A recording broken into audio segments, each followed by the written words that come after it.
A man sits in prison awaiting his trial. It all starts with a trip. They're a couple on vacation, taking the sights on this beautiful sunny island. But the good times are suddenly forced to an abrupt end for the German tourists. Drugs are brought in by a trafficker, usually from an international source. When they arrive in a community, whether it's large or small, a gang will form around that imported drug.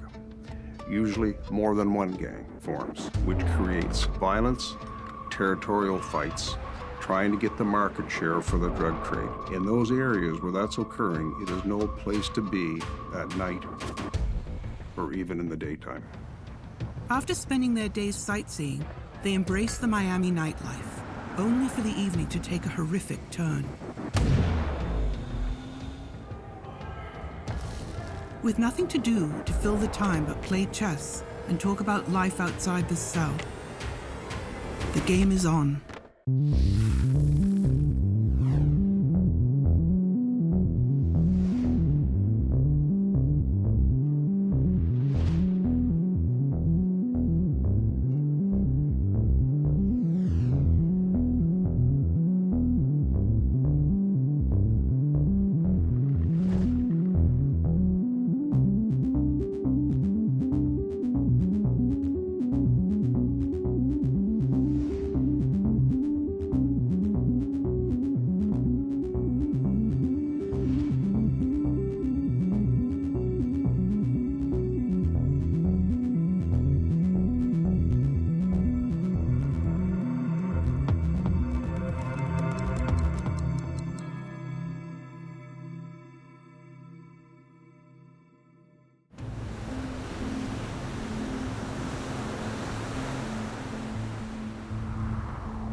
It's December 1987. Dieter Reichman sits in his prison cell in the Metropolitan Correctional Center in Miami, Florida, while he waits to be put on trial. He's been here for over a month after being arrested on October 29th for the illegal purchasing of firearms. He has a bill set to $150,000, which may not seem like much right now, but this was back in the 80s. It would amount to about $400,000 today. With bail out of his budget, all Dieter can do is wait. He's confident his gun charges will be dropped and he can get home and leave this whole nightmare behind him. A judge determines what bail is set at for an individual. There are many factors that the judge has to consider. One, likelihood of committing another offense, fleeing the area of jurisdiction. Is he a danger to himself by being involved in a crime with another gang or something like that?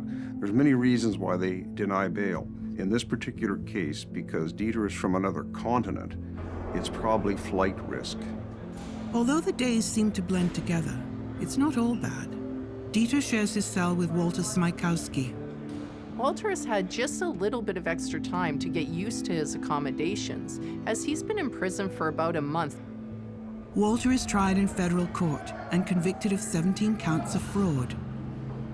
He is sentenced to 10 years in prison, which he begins on September 30th, 1987. Stuck in a prison cell, there's very little to do to pass the time, and of course, no privacy. So two men sharing a cell together for a couple of months would get to know each other really well.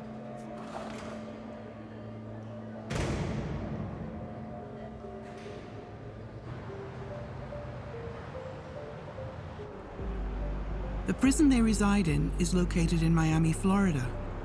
But the crimes that Dieter is being accused of committing have taken place just a short drive away in Miami Beach. In many ways, Miami Beach looks just like another beautiful vacation destination. Today, tourism has filled the city with life. It plays host to all kinds of festivals and showcases to give everyone even more reason to visit. Even outside of these short-term events, the city is home to enough exciting attractions to have reasons to stay year-round. Street food to fine dining, shopping in the day to the wild parties at night. To top it off, it is completely surrounded by water. Miami Beach is a small island city with the Atlantic Ocean across one side and Biscayne Bay across the other. Beach is right in its name for a reason. While the sunny weather and the gorgeous beaches have remained consistent throughout the years, back in the 80s it had a very different reputation. It earned the title of America's murder capital.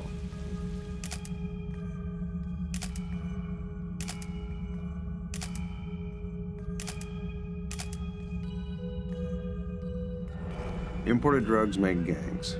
Gangs fight over territory. Multiple gangs form to sell multiple people drugs. When that happens in an area, it is no place to be at night. Even today, with its title gone, Miami Beach crime rates are nearly double the national median for the rest of the United States. Dieter and Walter take to playing chess to pass the time. While they play, they talk about their lives, or at least what their lives were before this time of sharing a cell with one another. In the police world, we believe that prisons sometimes are the training ground for criminals. They go there to meet other criminals and talk about their past and their glory days on the street. And in this particular case, obviously, Dieter is talking to his fellow prisoners about the great life they had. And while he's not gone to trial yet, he can't wait to get back on the street. Chess is a great game for keeping your mind sharp. It's all about strategizing, outmaneuvering your opponent, and predicting how people will act in different situations.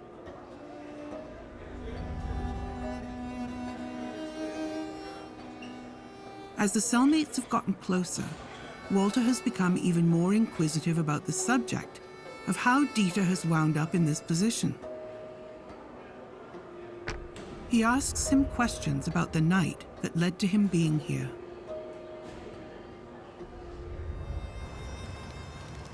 Dieter and his girlfriend Kersten Kischnick arrive in Miami Beach on October 2nd, 1986.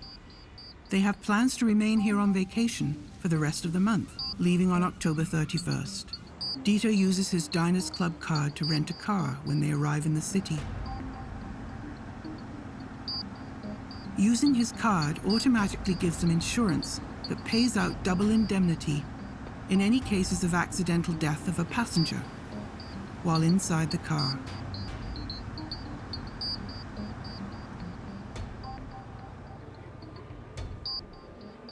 Walter makes the first move, and Dieter is quick to counter. The stakes are low, and Walter isn't much of a challenge. When they're on vacation, one of their favorite activities is to go to the gun range. Dieter already owns 2 guns here in the city. After purchasing them on a previous visit, he left them with an attorney so that they are safe when he next returns. But just the 2 guns must not have been enough, because Dieter buys a 3rd gun when Kersten sees one in a magazine that she really likes.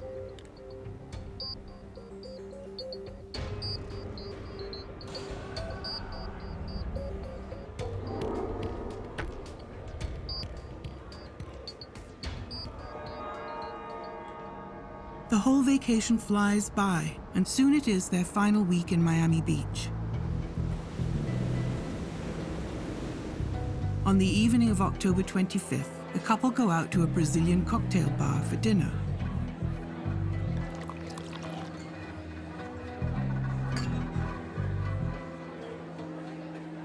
During their meal, the two realize that they've yet to take a picture with the Welcome to Miami Beach sign. Suddenly, this seems really urgent, like they have to find the sign right away. They drive around the city, but end up lost before they can find the sign. Dieter has the idea to ask for directions, but it's late in the evening, and they don't see a lot of people on the street.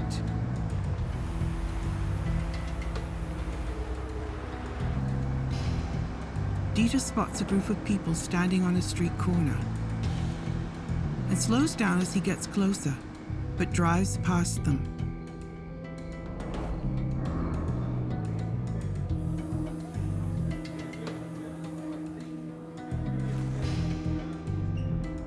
So Dieter finds himself in the company of these drug dealers where he wants to obviously encounter. They think he's driving slow and wishes to make a drug purchase, so they signal him. He makes a U-turn and comes back to them. When Dieter pulls up next to them, men circle his car. When he hears a loud noise, he hits the gas before he can even process what's happening. He just knows he needs to get away.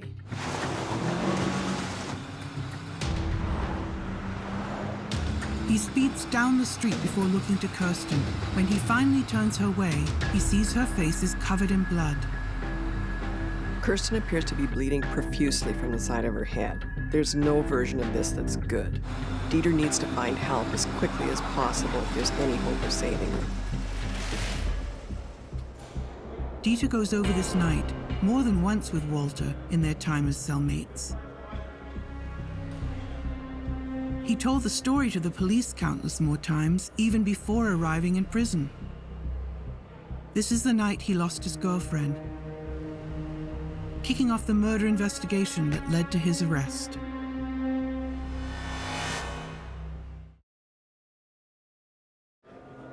Dieter Reichman sits in prison while he awaits his trial for federal gun charges that have been placed against him. Before his arrest, he was on vacation with his girlfriend Kersten Kischnick in Miami Beach, Florida.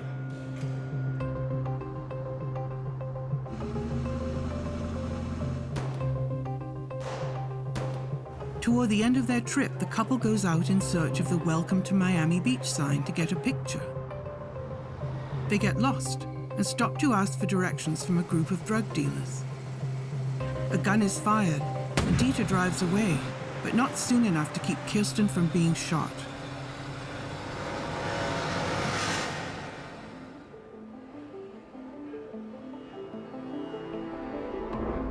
Dieter and Walter continue their chess match.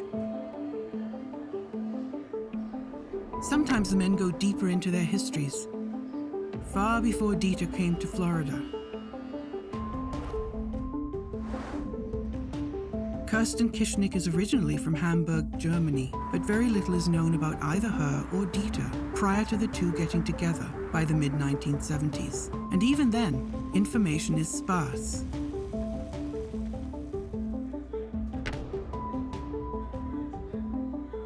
The couple make a life for themselves in Baden, Germany. They are known to be incredibly social and love hosting dinners for their friends. But their relationship isn't perfect. And in fact, around 1980, the couple tries out a separation for reasons unknown. But they do reconcile, and they find their way back to one another by 1983. Especially after getting back together, Dieter and Kersten love to travel. They must love Florida because in 1986 alone, they visited twice.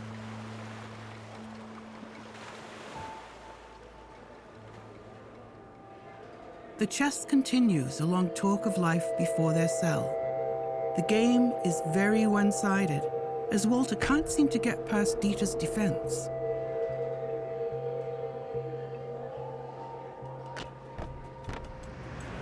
For Dieter, a huge benefit to Florida are the gun laws. He loves guns and wishes to collect them, but the laws in Germany prevent that from being possible. During his visits in 1986, he takes advantage of the more relaxed laws and buys 2 guns that he and Kersten can enjoy at the shooting range. Unfortunately, the same laws that prevent Dieter from collecting guns in Germany also prevent him from bringing them back home with him. This is what leads Dieter to find a local attorney who he can leave his new guns with until he next returns. Since he's found this attorney who can hold on to his newly purchased guns, it's guaranteed that he's going to return.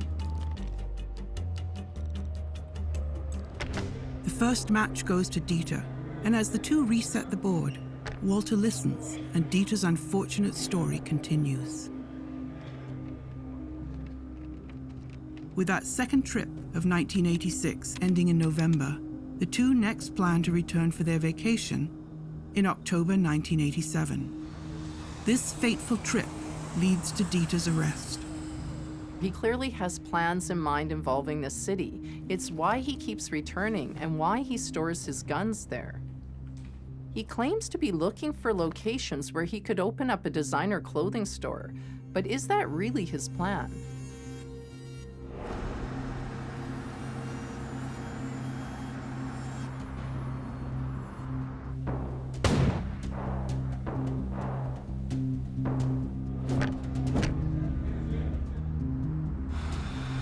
After Dieter sees that Kersten has been shot, he speeds down the street, desperate to find anyone who can help his girlfriend. He finds a police officer on the sidewalk and pulls over, getting out of his car and screaming for help. This man with blood on his shirt is so frantic it's almost impossible to make out what he's saying. The officer looks into Dieter's rental car and sees Kersten bleeding out from her head. They check her pulse, and she's alive, but she might not stay that way much longer. When you encounter anyone that is injured, especially with a gunshot wound to the head in this particular case, there's three things you have to do. You have to watch for where this gun came from. You have to tend to the wounded to make sure that they're okay. And you've got to start thinking about evidence as to how this happened and who did it. So you don't have the luxury of 1, 2, 3. It's 3 in a package.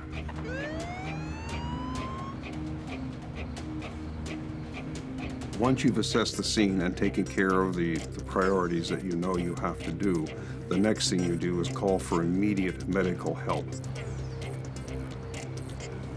It only takes 2 minutes before a medic is on the scene. But even 2 minutes are like an eternity when a life is on the line. It is possible for a human being to survive a bullet wound to the head, but there are a few factors that affect how lethal the shot can be. The caliber of the bullet, the trajectory, and the range from which the person's shot. If a bullet manages to miss all the important structures in the brain and possibly go through and through, they have a much better chance of survival. If a bullet hits an important structure or has the opportunity to ricochet around inside the cranium, there's a bigger chance that the person is going to die.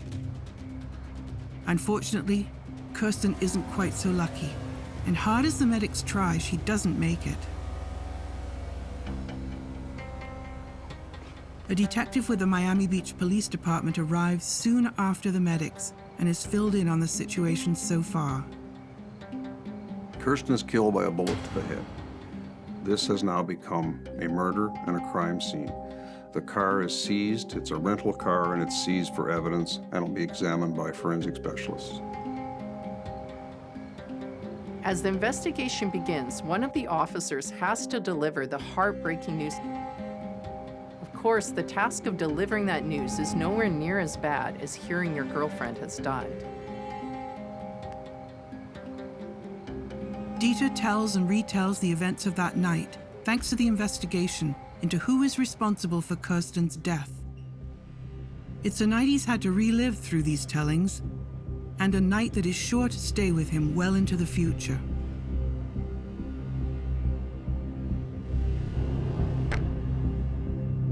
As their second match commences, Dieter notices Walter is taking a different approach. He has played Walter dozens of times by now, so this new strategy is a welcome challenge. Walter may be more of a chess player than Dieter realizes.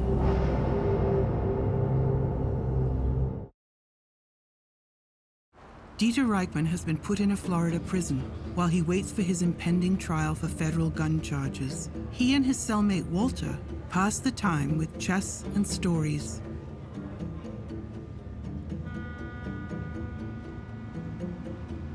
Dieter and his girlfriend Kirsten Kischnick had spent a month in Miami Beach. On one of their last nights in town, the two go out for dinner and drinks at a Brazilian cocktail lounge. They've had a great trip and are already discussing their next visit. After dinner, the two decide the one thing missing from this great trip is a photo to commemorate it. They leave the restaurant in search of the "Welcome to Miami Beach" sign to take a picture with it.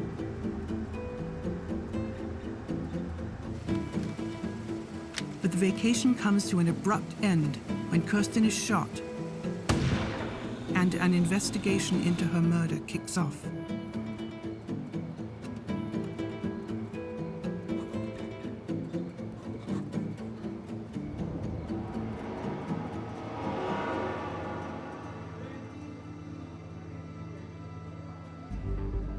As Dieter and Walter continue to play, Walter wants to know more about how Kersten's murder led to Dieter being arrested for illegal guns.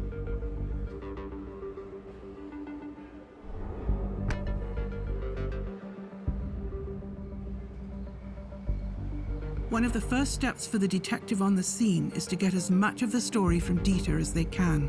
While the questioning is taking place, Dieter's hands are swabbed for gunshot residue. There's a procedure where you can swab for contaminants on an individual's hands or clothing. That's not done just to prove guilt. That's also done to prove innocence. If you don't do that, you're sitting wondering, is this person a suspect or not? But by doing the swab, you can clear that person or put them into the list of suspects. Dieter is asked to come to the police station to go over more questions. Rather than being taken to somewhere comfortable to wait, he's brought to a holding cell. He's forced to wait there for about an hour before this mistake is discovered.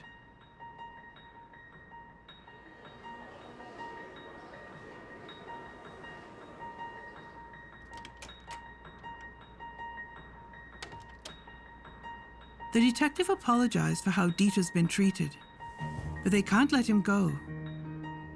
It's important to get his version of events down before he leaves. Dieter tells the police all about what happened that night.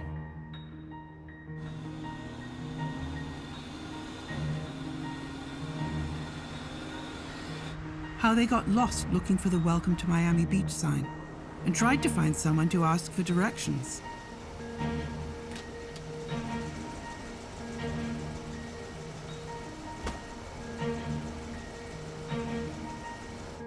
He heard a loud noise, like an explosion, and fled the scene as fast as he could.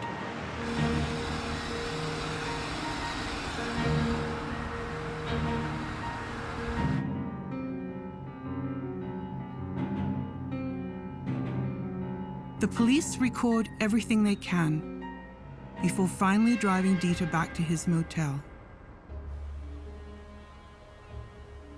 When they arrive at the motel, Dieter is asked to change so that they may take his blood-stained clothes as evidence to be tested.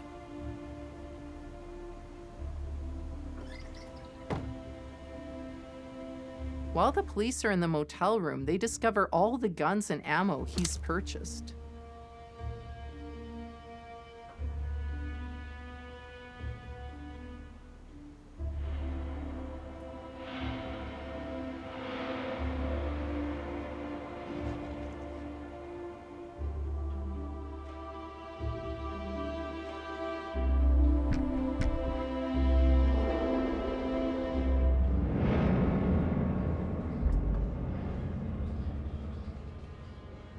As the police search out the drug dealers who Dieter and Kersten met that night, Dieter remains heavily involved in the investigation.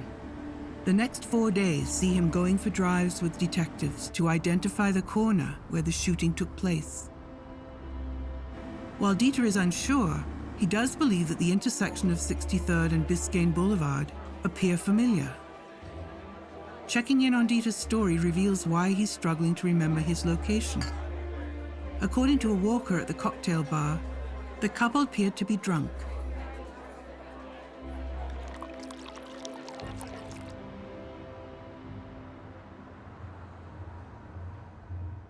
While the search for these drug dealers goes on, Kersten's autopsy takes place. The autopsy reveals that Kersten is killed by a .38 caliber bullet.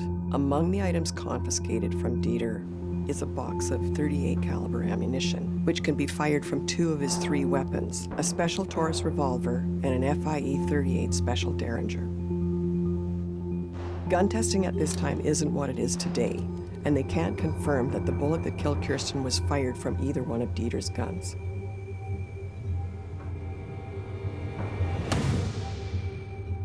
That said, they're not able to rule it out either.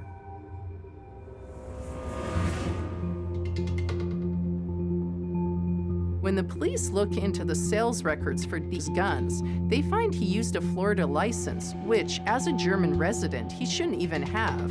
And not only that, the address on the license doesn't exist. Looking deeper into these guns reveals that they have been purchased illegally.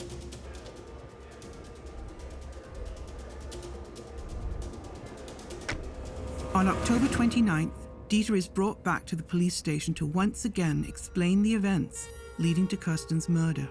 The interview goes on for about 4 to 5 hours as investigators get every detail they can.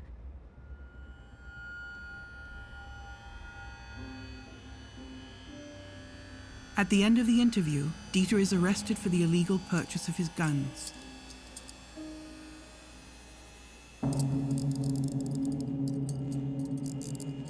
Dieter has been awaiting his trial ever since. With no arrests yet made for the murder of his girlfriend, he is sent to prison for his possession of guns.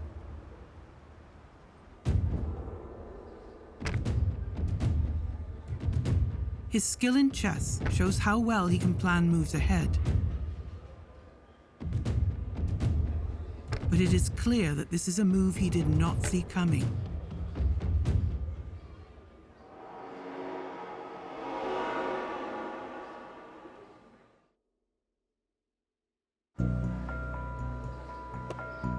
Dieter Reichmann waits in prison until he can be tried for the illegal purchasing of 3 guns. He passes the time here, reminiscing with his cellmate Walter over games of chess.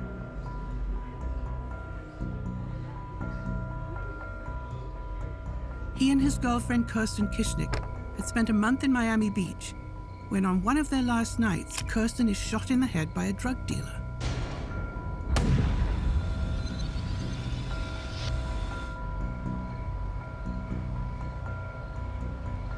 Two Miami Beach detectives begin an investigation into Kersten's murder, which leads them to arrest Dieter on separate charges.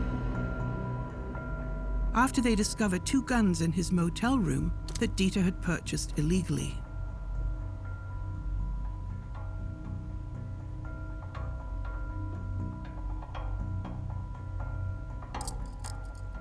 From the moment Dieter is arrested, he is no longer privy to any information regarding the investigation.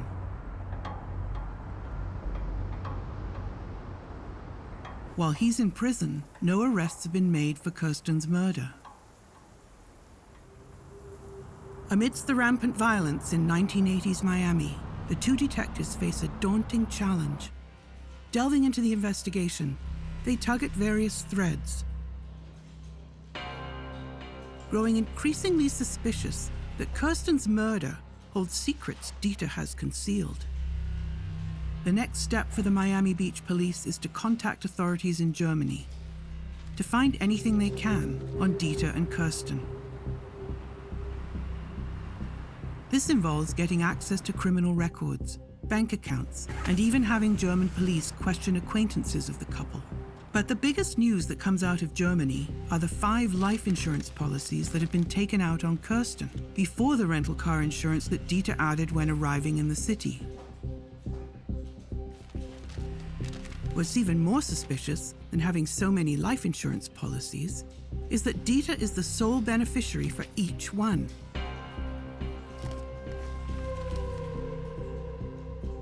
Counting the car insurance, these policies have been signed between 1978 and 1987, and in the case of an accident could be worth 1 million German marks. As bishop takes pawn and knight takes bishop, Walter and Dieter seem locked in a balanced struggle. The chessboard has transformed into a battlefield. The German side of the investigation also reveals that Kersten is a sex worker, that Dieter appears to act as her pimp. While Dieter claims to work, multiple people say that Kersten seems to be Dieter's only source of income. So Kersten appears to have wanted out of this drug business. Dieter realizes that she is the one making him the money. He's balancing in his head, how much is she making me? How much is she worth to me if she's killed?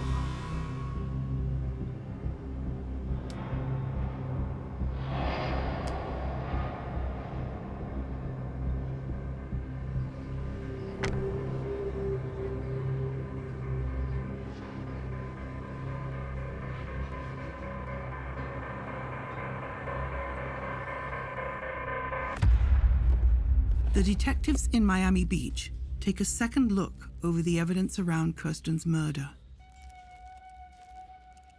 Dieter's shirt has a large blood stain on it. If he's sitting to the left of Kersten in the driver's seat, as he says, when she was shot, there would be some sort of splatter and not a large area of blood. The blood stains in the car itself create similar questions. There's blood found on the blanket that's found folded up on the driver's seat, and no blood on the seat itself or the seat belt. It's possible that Dieter wasn't even in the vehicle when the shot was fired, and the blanket is meant to cover up the spot where Dieter should have been sitting.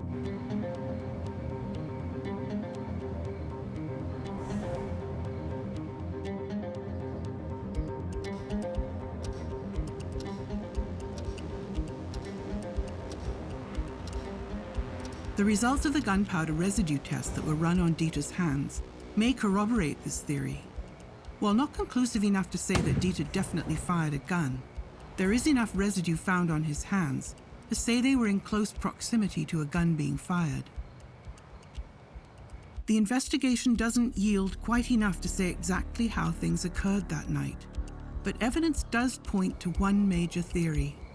At some point between leaving the cocktail bar and finding the police officer, Dieter may have stopped the car and gotten out. He moves around the vehicle to stand outside the open passenger side window.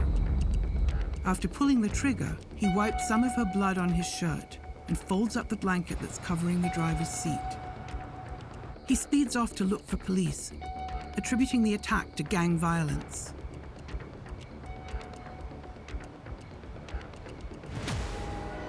While telling all this to Walter, he seems very unfazed. It appears more like an inconvenient evening than the loss of a longtime partner. If the insurance policies are a sign of when Dieter may have been plotting something to happen to Kersten, this could all have been a plan nearly a decade in the making. He denies that Kersten is a sex worker whenever the topic comes up. But during this game with Walter, he not only admits to Kersten's profession, he laughs and says that she's worth more to him dead than alive. Suddenly, Walter takes the lead. Having played this game very defensively, now, like the flip of a switch, he attacks, knocking off Dieter's pieces left, right, and center.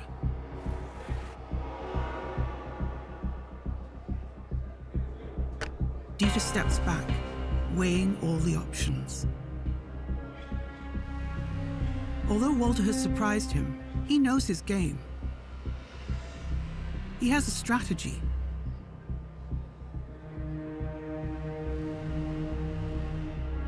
And Dieter does not lose.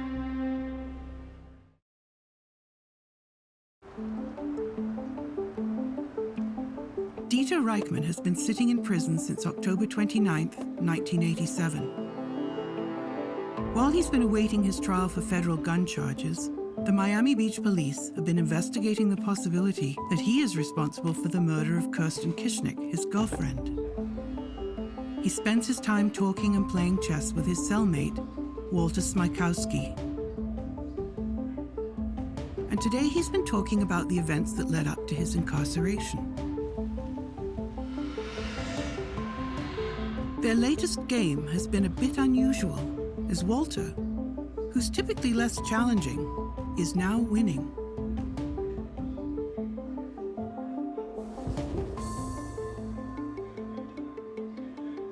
During this game is where he has seemed to slip up the most.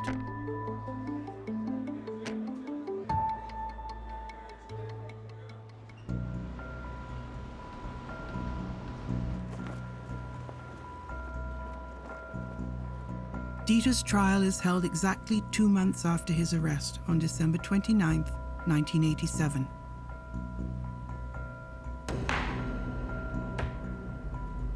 Two of the 3 gun charges are immediately dismissed by the judge,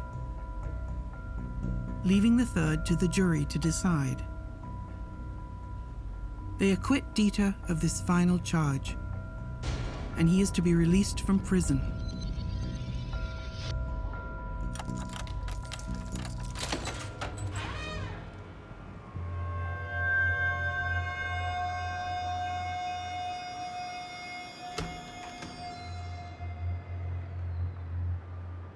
He's released the very next day, but his freedom doesn't last.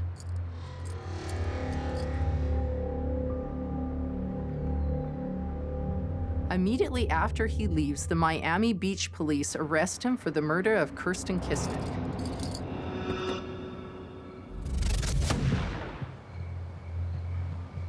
Dieter is indicted with 1 count of first-degree murder and 1 count of unlawfully displaying a firearm, both in relation to Kersten's murder. It's over 6 months before Dieter sees trial for these charges. In this time, he's questioned repeatedly about the events of the night of the murder, but refuses to say anything more than he has already. He claims he doesn't recall anything else, and the fact that he is known to have been drinking that night could corroborate this fact. He's covered all his bases. After years of ups and downs with Kersten, he finally made his move. He was meticulous in his planning. The dinner, the drinks, the drive around town. The scene was perfect.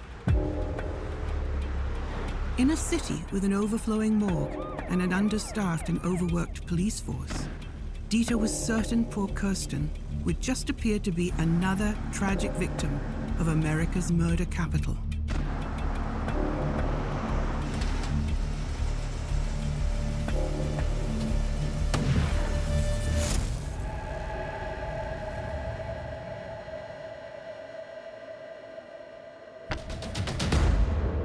In the closing moves of the match, Dieter has run out of options.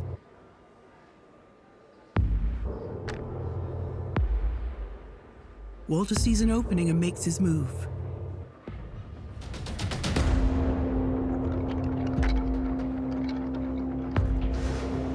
Checkmate. The month-long trial begins on July 13, 1988, and lasts until August 12, 1988.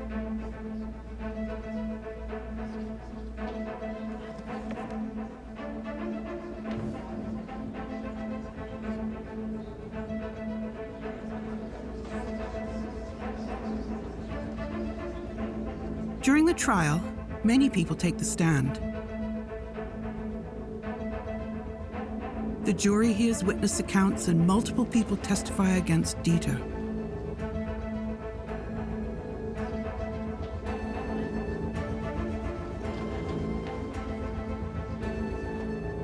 But the most damning testimony of all comes from none other than his cellmate, Walter Smykowski.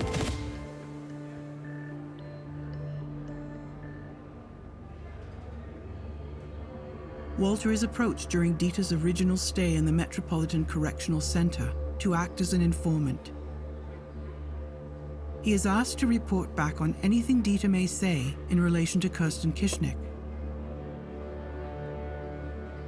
So Walter's testimony that Dieter was very pleased with the idea of becoming rich from the insurance payout as a result of Kersten's death is very damning evidence at the trial.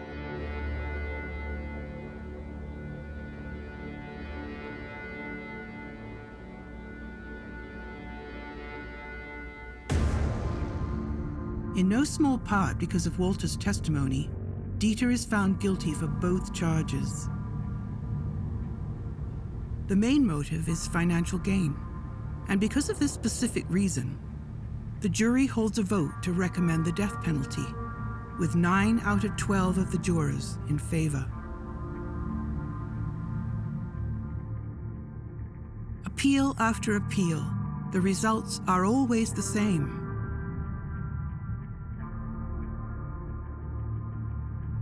After nearly a decade of court battles, in 1996, he does succeed in getting his death sentence vacated. However, freedom is not granted.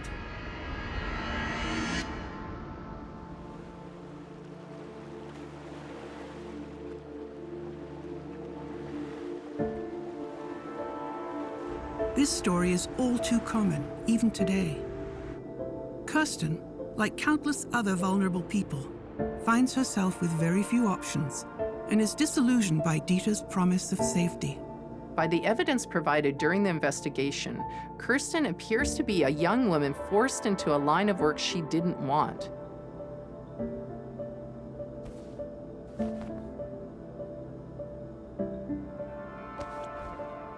When she tried to get out, the man just decided to find another way to use her for his own financial gain.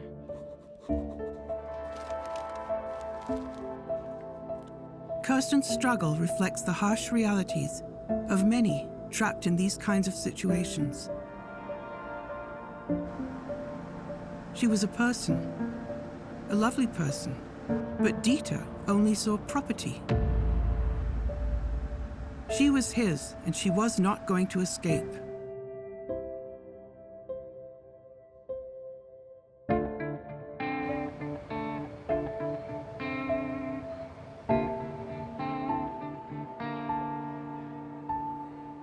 Dieter used people like pieces in one of his chess matches, especially in his willingness to sacrifice a life if it would get him further ahead. But he's ultimately convicted because of his own hubris. He seems to have planned Kersten's demise almost a decade in advance. He kept his story straight with every police officer. But one slip-up, saying the wrong thing over a game of chess, has him sentenced to likely spend the rest of his life in prison.